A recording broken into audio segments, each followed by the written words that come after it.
అన్ని కేపులలో కూడా ఈ డాగ్ తోటి చెకింగ్ చేయడం జరిగింది. ఎందుకంటే ఈ గంజాయి యొక్క మత్తు పదార్థాలు ఎక్కువగా టీ కేపులలో కానీ బయట ఎక్కువ మన అనంతపురం టౌన్ లో వస్తున్నాయని చెప్పి సమాచారం మేరకు ఇక్కడ రావడం జరిగింది.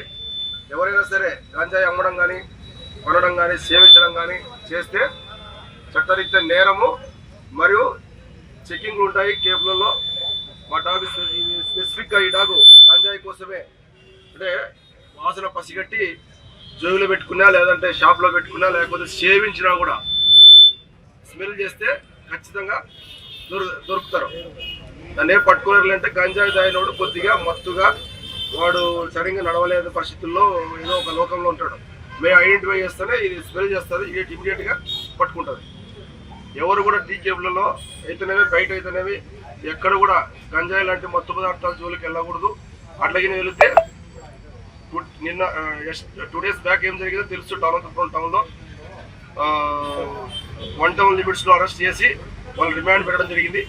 కాబట్టి ఎవరైనా సరే అట్లా పట్టుబడితే వాళ్ళకు కూడా కఠినమైన చర్యలు తీసుకొని రిమాండ్కు తరలిస్తారు, పై వాక్ చేపిస్తారు. అలాగే ఇంకా ఏదన్నా ఒక గట్టిగా మెసేజ్ పోయేటట్టుగా ప్రజల్లోకి చేస్తాం.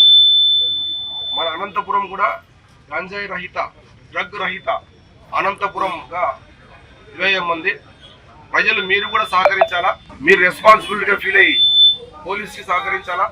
ఎవడనో తాగంలో ఎవడనో ఇట్లా పోతే మనకేమనుకుంటే రాబోయే భవిష్యత్తులో ఈ మత్తు పదార్థాలకి బానిసలు ఎక్కువైపోయి నడి రోడ్లో దాడులు ప్రతిదాడులు చేసుకునే అవకాశాలు ఉంటాయి. కాబట్టి మన ప్రివెన్షన్ గవర్నమెంట్ కూడా ఈ డ్రగ్ మీద ఎక్కువగా ఇలా మత్తు పదార్థాల మీద ఎక్కువగా ప్రివెంట్ చేసేసి అంటే ఇక్కడ పూర్తిగా ఎరాడికేషన్ చేయని చెప్పేసి ఆర్డర్. అందులో భాగంగానే ఈరోజు మొత్తం అన్ని కేఫ్లు ఆల్ కేఫ్స్ కూడా రైడింగ్లు ఉంటాయి.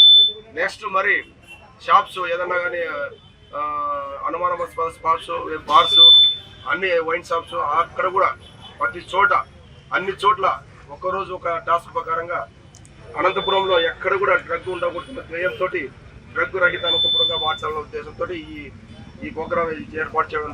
ప్రజలు కూడా సహకరించాలి. థ్యాంక్ యూ అందరికీ.